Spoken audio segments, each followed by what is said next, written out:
my password. Really simple, really easy to remember.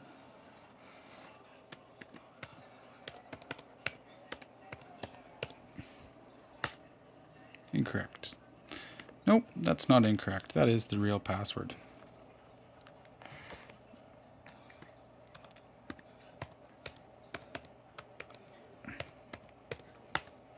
Nope. Yep. Any variation of what I used doesn't work. Interesting, eh? And then watch this.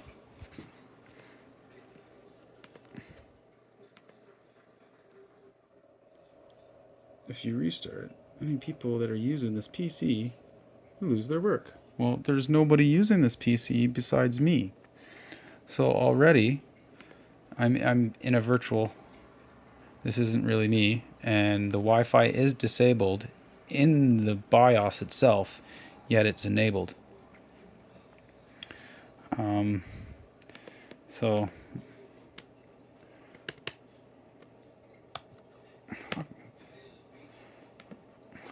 restart anyway, because somebody's on the back door.